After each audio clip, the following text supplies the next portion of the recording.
Hello day student, स्वागत करता हूँ आप सभी का अपना ही YouTube channel Bihar board 10th में। प्यारे बच्चे, आज मैं क्लास 10 का साइंस का मोस्ट वीवीआई सब्जेक्टिव क्वेश्चन लेके आ गया हूँ। जितने भी स्टूडेंट 21 फरवरी 2025 में मैट्रिक का फाइनल बोर्ड परीक्षा का एग्जाम देने वाले हैं, तो उन सारे बच्चों की क्लास काफ़ी इंपॉर्टेंट है। प्यारे बच्चा, मेरे यूट्यूब चैनल में नए हो तो चैनल को सब्सक्राइब कर लीजिए और बेल आइकन का घंटे ऑल प्रेस कीजिए। वीडियो को लाइक शेयर कमेंट जरूर कीजिए। प्यारे बच्चा, मेरे व्हाट्सएप ग्रुप से ऐड नहीं हुए हैं तो मेरा व्हाट्सएप नंबर है 9262838329 पर अपना नाम लिखकर मैसेज कीजिए। आप सारे बच्चों को व्हाट्सएप ग्रुप में ऐड कर लेंगे और प्यारे बच्चे पीडीएफ जो आपको व्हाट्सएप ग्रुप में मिल जाएगा।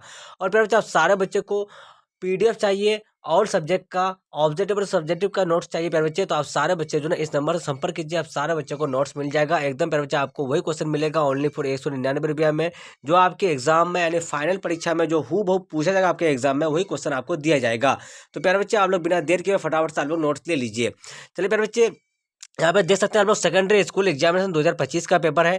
और ये जो आपका विषय है साइंस का विषय, आपका विषय कोड 112 रहने वाला है, आपका सेट कोड जे रहने वाला है। और प्यारे बच्चे, आप सारे बच्चे जो ना कुल प्रश्न आप सारे बच्चों को 110 पूछा जाएगा और आप लोग को 2 घंटा 45 मिनट का समय दिया जाएगा। प्यारे बच्चे, आप सारे बच्चों को जो ना 80 नंबर का एग्जाम होने वाला है। तो प्यारे बच्चे, मैं आप सारे बच्चों को सब्जेक्टिव का ऐसे क्वेश्चन बताने वाला हूँ जो आपके एग्जाम में हूबहू पूछा जाएगा। चलिए, सबसे पहले प्यारे बच्चे, मैं आपको भौतिक शास्त्र का क्वेश्चन बताऊंगा। आपका जो पहला नंबर क्वेश्चन है भौतिक शास्त्र का, तो देखिए, नाभिकीय विखंडन क्या है? तो इसका आंसर देख लीजिए आप लोग। नाभिकीय विखंडन, परमाणु विखंडन या फिर रेडियोधर्मी क्षय प्रक्रिया एक ऐसी प्रक्रिया है जिसमें भारी परमाणु का नासिक 2 या उससे ज्यादा हल्के नाभिकों में टूट जाता है। पहला पॉइंट देख लीजिए, जब कोई न्यूटन भारी और अस्थिर परमाणु से टकराता है तो परमाणु 2 हल्के परमाणुओं में बट जाता है।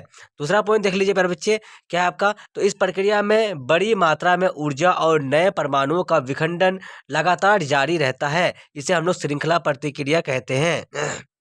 ये दूसरा पॉइंट हो गया। चलिए, दूसरा नंबर क्वेश्चन क्या आपका? अवतल दर्पण के कोई 2 उपयोग को लिखे। अवतल दर्पण के 2 उपयोग ये है, देखिए, निम्न है या फिर ये है, आप लोग जो लिख सकते हैं। दाढ़ी बनाने के लिए, अवतल दर्पण का उपयोग दाढ़ी बनाने के लिए किया जाता है। टॉर्च सर्चलाइट वाहनों के हेडलाइट में परावर्तक के रूप में होता है।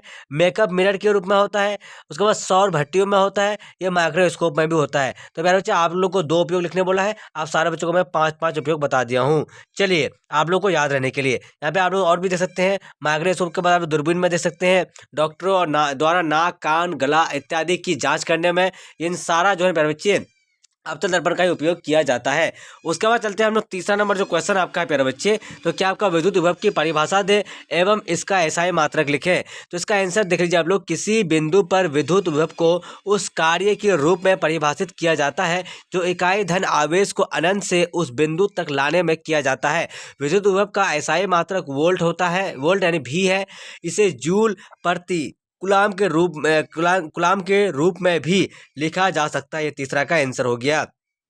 ये तीसरा नंबर क्वेश्चन का आंसर हो गया। अब चलते हैं हम लोग चौथा नंबर क्वेश्चन की ओर। क्या जीवाश्म ईंधन नवीकरणीय है? कारण दे। नहीं, जीवाश्म ईंधन नवीकरणीय नहीं है। जीवाश्म ईंधन को कारण देख लीजिए। जीवाश्म ईंधन को बनने में करोड़ों साल लगते हैं। ये सीमित मात्रा में उपलब्ध है, जैसे कोयला, ये सीमित मात्रा में है प्यारे बच्चे। इन्हें जल्दी से नवीनीकृत नहीं किया जा सकता। इन्हें विकसित होने में सैकड़ों या लाखों साल लगते हैं। इनका उपयोग करने के तुरंत बाद पुनः उपयोग नहीं किया जा सकता है। चलिए, ये आपका कारण भी हो गया। चलिए, ओम के नियम को लिखे। तो आंसर देख लीजिए, भी बराबर आई आर, यही तो ओम का नियम है ना प्यारे बच्चे। इसमें देखिए, भी का मतलब है चालक के सिरों पर लगाया गया विभवांतर। आई का मतलब है इस उसमें उसमें बहने वाली धारा। और आर का मतलब है, आर एक नियतांक है जिसे उस चालक का प्रतिरोध कहते हैं। ओम के नियम के मुताबिक अगर किसी चालक की भौतिक अवस्था में बदलाव न हो तो उसमें बहने वाली विद्युत धारा उसके सिरों पर लगाए गए विभवांतर के अनुपात में होती है। अब चलते हैं हम लोग। चलिए, ओम के नियम की खोज जॉर्ज साइमन ओम ने की थी। जॉर्ज साइमन ओम ने की थी। ओम के नियम का इस्तेमाल विद्युत परिपथों का वर्णन करने में किया जाता है।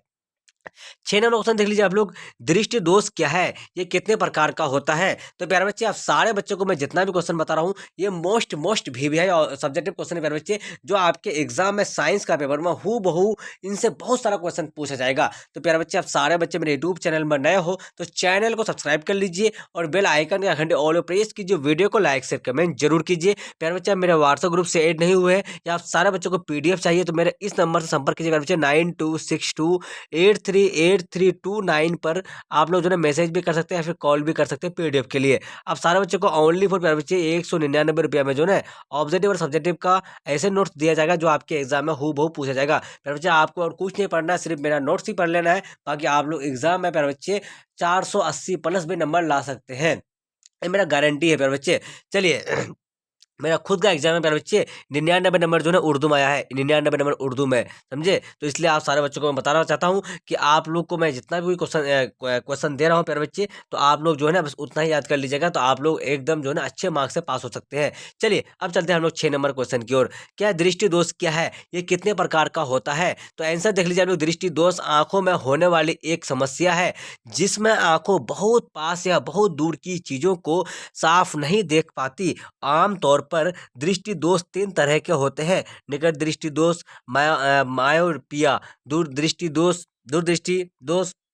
उसके बाद हम लोग हाइपर मेट्रोपिया, जरा दूरदृष्टि, या फिर प्रेर बायोपिया। ये हो गया आपका 6 नंबर का आंसर। चलिए अब चलते हैं हम लोग 7 नंबर क्वेश्चन की ओर। प्रत्यावर्ती धारा एवं दिष्ट धारा में अंतर बताइए। तो प्रत्यावर्ती धारा और दिष्ट धारा में निम्न अंतर है। प्रत्यावर्ती धारा का मान परिवर्तित होता है, जबकि दिश धारा का मान चर या फिर अचर दोनों में ही होता है। उसका प्रत्यावर्ती धारा की दिशा आवर्त रूप से बदलती है, जबकि दिष्ट धारा की दिशा एक ही होती है। उसके बाद देख लीजिए आप लोग तीसरा, प्रत्यावर्ती धारा जनरेटर या फिर अल्टरनेटर से उत्पन्न होती है, जबकि दिष्ट धारा बैटरी से प्राप्त होती है। अब देखिए प्रत्यावर्ती धारा का शक्ति गुणांक 0 और 1 के बीच होता है, जबकि दिष्ट धारा के लिए यह सदैव 1 होता है। प्रत्यावर्ती धारा लंबी दूर के संचारण के लिए लागत अनुकूल, सुरक्षित और कुशल है, जबकि दिष्ट धारा नुकसान ज्यादा होता है। चलिए अब 8 नंबर जो क्वेश्चन आपका है, सूर्य उदय के समय सूर्य लाल क्यों प्रतीत होता है? तो आंसर देख लीजिए, सूर्य उदय के समय सूर्य लाल दिखाई देता है क्योंकि इस दौरान सूर्य की किरणों को वायुमंडल में अधिक दूरी तय करनी पड़ती है। इस दौरान वायुमंडल के कणों द्वारा नीली और हरी किरणें ज्यादा प्रकिरणित हो जाती है, जबकि लाल और नारंगी किरणें कम प्रकिरणित होती है और हमारी आंखों तक पहुंचाती है। इसी वजह से उसी वजह से सूर्य लाल दिखाई देता है। अब देखिए रसायन शास्त्र का जो क्वेश्चन है, चलो रसायन शास्त्र का भी क्वेश्चन देखिए फटाफट से। देखिए भूमिगत जल के किन्हीं 2 लाभों का उल्लेख करें। तो भूमिगत जल के 2 लाभ ये हैं। भूमिगत जल का कुआओं, नलकूपों और जल शास्त्रों से मिलता है। इसका इस्तेमाल पीने के पानी, सिंचाई और उद्योगों में किया जाता है। भूमिगत जल पेड़ पौधों और फसलों को उगाने के लिए ज़रूरत नमी बनाए रखता है। यह नदियों और झीलों में भी पानी की आपूर्ति करता है। भूमिगत जल मनुष्य और जानवरों से दूषित नहीं होता। भूमिगत जल वाष्पीकृत नहीं होता। आपको मैं 4 उदाहरण दे दिया उसका, ठीक है। चलिए प्लास्टर ऑफ पेरिस का आणविक सूत्र लिखें, इसके उपयोग क्या है? प्लास्टर ऑफ पेरिस का आणविक सूत्र लिखें, इसके उपयोग क्या है? आंसर देख लीजिए, प्लास्टर ऑफ पेरिस का रासायनिक सूत्र है, देखिए आणविक सूत्र और रासायनिक सूत्र सेम ही है। तो प्लास्टर ऑफ पेरिस का रासायनिक सूत्र आपका है CaSO4 into half H2O 1/2 H2O। इसका रासायनिक नाम कैल्शियम सल्फेट हेमेटाइट है। प्लास्टर ऑफ पेरिस के कई उपयोग है। देखिए शल्य चिकित्सा में टूटी हुई हड्डियों को प्लास्टर करना। उसके बाद देखिए प्रयोगशाला में उन उपकरणों के छिद्रों को बंद करना जिनमें वायु मध्य की व्यवस्था होनी चाहिए। मूर्तियों के लिए सांचे बनाना। दांतों में अंतराल को बंद करने के लिए दंत भराव के रूप में इसका इस्तेमाल किया जाता है। ब्लैक बोर्ड के लिए चौक बनाने के लिए इसका उपयोग इस्तेमाल किया जाता है। या चाक हो गया, यहाँ पे चौक होगा मेरे बच्चे, ये चौक बनाने के लिए, ठीक है, चौक बनाने के लिए इसका इस्तेमाल किया जाता है। ये आपका हो गया पॉइंट। अब चलते हैं हम लोग 11 नंबर क्वेश्चन की ओर। संतुलित रासायनिक समीकरण क्या है? निम्नांकित समीकरण का संतुलित रूप लिखें। तो प्यारे बच्चे, आप सारे बच्चे जितने भी स्टूडेंट मेरे यूट्यूब चैनल में नया हो तो चैनल को सब्सक्राइब कर लीजिए और बेल आइकन का घंटे ऑल प्रेस कर लीजिए। वीडियो को लाइक शेयर कमेंट जरूर कीजिए। प्यारे बच्चे, आप मेरे व्हाट्सएप ग्रुप से ऐड नहीं हुए तो मेरा व्हाट्सएप नंबर से भी आप लोग जो है ऐड हो जाइए। आप सारे बच्चों को मैं व्हाट्सएप नंबर भी दे दिया हूँ स्क्रीन में। और प्यारे बच्चे, आप लोग जो है नोट्स लेना चाहते हैं तो आप लोग 9262838329 पर आप लोग संपर्क कर लीजिए। आप सारे बच्चों को बिल्कुल नोट्स मिल जाएगा 199 रुपया में। और प्यारे बच्चे, आप लोग को जो है फाइनल आंसर की भी मिलने वाला है, ठीक है। आप लोग को पेड वाले बच्चों को ही मिलने वाला है। अन्यथा आप लोग जितने भी यूट्यूब वाले बच्चे होंगे उनको नहीं, जो पेड किए होंगे 199 रुपया, उसी को मिलेगा। आप लोग UPI के माध्यम से कर सकते हैं, गूगल पे, फोन पे और पेटीएम के माध्यम से। 11 नंबर क्वेश्चन देख लीजिए, संतुलित रासायनिक समीकरण क्या है? निम्नलिखित समीकरण का संतुलित रूप लिखें। तो देखिए बच्चे, ये जो ना आपका इसका संतुलित रूप लिखने बोला, ठीक है। अब देखिए, अभिकारक पक्ष में शामिल परमाणुओं की संख्या उत्पाद पक्ष में परमाणु की संख्या के बराबर होती है। अब देखिए, उसको हम संतुलित कर लेते हैं। यहाँ पे इसको संतुलित कीजिएगा बच्चे। इसको तो ऐसा होगा 2Al प्लस 3H2SO4 बराबर Al2SO4 का होल 3 प्लस 3H2, ये संतुलित हो गया, ठीक है। बस आपको इतना ही आंसर देना है। उसके बाद एस का क्या है? एस का क्या है? तो खनिजों का एक संयोजन है जिसमें धातु या उनके यौगिक होते हैं, उसे हम लोग एस कहते हैं। अब देखिए, लोहे को जंग लगने से किस प्रकार बचाया जाता है? तो लोहे को जंग लगने से बचाने का महत्वपूर्ण तरीका है इसे गैल्वेनिक सेल कैथोड बनाना। इस प्रक्रिया को कैथोड सुरक्षा के रूप में जाना जाता है। इसका उपयोग केवल लोहे के लिए ही नहीं बल्कि धातुओं के लिए भी किया जा सकता है। इस प्रक्रिया में लोहे को मैग्नीशियम या जिंक जैसी अधिक सक्रिय धातुओं से जोड़ा जाता है। अब चलिए 13 नंबर, क्या आपका तो सहसंयोजक बंधन क्या है? इसके दो उदाहरण दें। सहसंयोजक बंधन दो परमाणुओं के बीच इलेक्ट्रॉनों को जोड़े साझा करने की प्रक्रिया है। इसे आणविक बंधन भी कहा जाता है। सहसंयोजक बंधन के कुछ उदाहरण ये रहे। देखिए, हाइड्रोजन और क्लोरीन का एक साथ आना एकल सहसंयोजक बंधन का उदाहरण है।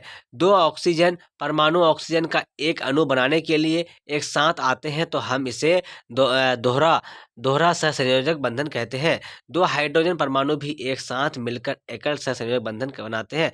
नाइट्रोजन के एक अणु में साझा किए गए 3 जोड़ों को ट्रिपल सहसंयोजक बंधन कहा जाता है। जीव विज्ञान का देख लीजिए आप लोग, जीव विज्ञान क्या है? जीव विज्ञान देखिए, रक्त का द्विगुण द्विगुण परिवहन क्या है? जब रक्त हृदय से होकर 2 बार गुजरता है तो इसे हम लोग रक्त का द्विगुण परिवहन कहते हैं। उसके बाद 15 नंबर, एक प्रारूपी पुष्प के सहायक अंगों का वर्णन करें। प्रारूपी पुष्प के सहायक अंग ये है क्या आपका? तो देखिए, बाह्य दल, पंखुड़ियाँ, ये दोनों ही फूल के सहायक भाग होते हैं। इनकी निषेचन में कोई सक्रिय भूमि नहीं होती। ये अपने आकर्षक और चमकीले रंगों से परागणकों को आकर्षित करते हैं। 16 नंबर देखिए, कायिक जनन क्या है? जब किसी पौधे के कायिक भाग जैसे जड़, तना, पत्ती या कली से नए पौधों का निर्माण होता है। 17 नंबर देख लीजिए आप लोग, क्या आपका तो धमनी तथा शिरा में अंतर बताइए। तो धमनी और शिराएं, जिन्हें रक्त वाहिकाएं भी कहा जाता है, मांसपेशियों की नलिकाएं होती है जिनसे आपका रक्त बहता है। धमनियाँ रक्त को हृदय से शरीर के बाकी हिस्सों तक ले जाती है। शिराएँ रक्त को आपके हृदय में वापस धकेलती है, जिसके आपके पूरे शरीर में नसों और धमनियों को जोड़ने की एक जटिल प्रणाली है। 18 नंबर देख लीजिए, किण्वन किस प्रकार का श्वसन है? ये कहाँ होता है? तो देखिए, किण्वन एक अवयवीय श्वसन है प्रक्रिया है। इसमें ऑक्सीजन की अनुपस्थिति में ऊर्जा का उत्पादन होता है। यह प्रक्रिया कोशिका द्रव में होती है। ये क्रिया खास तौर पर ईस्ट और कुछ बैक्टीरिया में होती है। ये 18 का आंसर हो गया। 19 नंबर देख लीजिए आप लोग, क्या है? चलिए 19 नंबर जो क्वेश्चन है बच्चे, पौधों में भोजन का स्थानांतरण कैसे होता है? तो पादपों और की पत्तियों प्रकाश संश्लेषण क्रिया से अपना भोजन तैयार करती है और यह वहां से पादप के अन्य भागों में भेजा जाता है। प्रकाश संश्लेषण के विलय उत्पादों का वहन स्थानांतरण कहलाता है। ये कार्य संवहन उत्तक के फ्लोएम नामक भाग के द्वारा किया जाता है। उसके बाद देख लीजिए आप लोग, 20 नंबर, रक्त के जमने में पट्टिकाओं की क्या भूमिका है? तो शरीर के कटे फटे स्थान से पट्टिकाओं द्वारा थ्रोम्बोप्लास्टिन नामक प्रोटीन का स्राव होता है, जो रक्त प्लाज्मा में उपस्थित प्रोथ्रोम्बिन को थ्रोम्बिन में बदल देता है। 21 नंबर, क्या आपका गर्भ निरोधन की विभिन्न विधियां कौन सी है? तो गर्भ निरोधन की कई विधियां हैं, जिनमें से कुछ ये है। नसबंदी पुरुष और महिला दोनों के लिए नसबंदी की सुविधा उपलब्ध है। पुरुष में यह इसे वैसेक्टमी कहते हैं। दूसरा में देखिए, क्या आपका अंतर्गत गर्भाशयीय उपकरण, यह गर्भाशय के अंदर रखा जाता है। हार्मोनल गोली, पैच, अंगूठी या फिर इंजेक्शन, इनमें माध्यम सुरक्षा मिलती है। कॉन्डोम और शुक्राणु नाशक, इनमें से कई सुरक्षा मिलती है। डायफ्राम इसे ही आकार का होना चाहिए और इसे एक स्वास्थ्य सेवा प्रदाता फिट करता है। तो मेरे बच्चे, आप सारे बच्चों को 1 से लेकर 21 तक का जो है मोस्ट वीवीआई क्लास 10 का साइंस का सब्जेक्टिव जो है ना क्वेश्चन बताया हूँ, जो आपके एग्जाम में 100% पूछने का चांस है। तो मेरे बच्चे, आप सारे बच्चे मेरे यूट्यूब चैनल में नए हो तो चैनल को सब्सक्राइब कर लीजिए और बेल आइकन का घंटे ऑल प्रेस कीजिए। वीडियो को लाइक शेयर कमेंट जरूर कीजिए। अब सारे बच्चे मेरे व्हाट्सएप ग्रुप से ऐड नहीं हुए हैं तो मेरा व्हाट्सएप नंबर है 9262838329 पर अपना नाम लिखकर मैसेज कीजिए। आप सारे बच्चों को व्हाट्सएप ग्रुप में ऐड कर लेंगे। या फिर प्यारे बच्चे, आप सारे बच्चों को पेड कोर्स लेना है, ये 199 रुपया में जो ना आप सारे बच्चों को ऑब्जेक्टिव और सब्जेक्टिव का ऐसा नोट्स मिलेगा, यानी टॉपर नोट्स ऐसा मिलेगा प्यारे बच्चे, जो आपके एग्जाम में सटीक पूछा जाएगा, आपको वही नोट्स दिया जाएगा। अगर आपके एग्जाम में हूबहू क्वेश्चन नहीं पूछा जाएगा तो आप लोग को जो ना 199 रुपया वापस कर दिया जाएगा। ठीक है, तो जब तक के लिए बाय बाय। अपने दोस्तों को वीडियो को शेयर कर दीजिए। Watching for thank you. जय हिंद, जय भारत।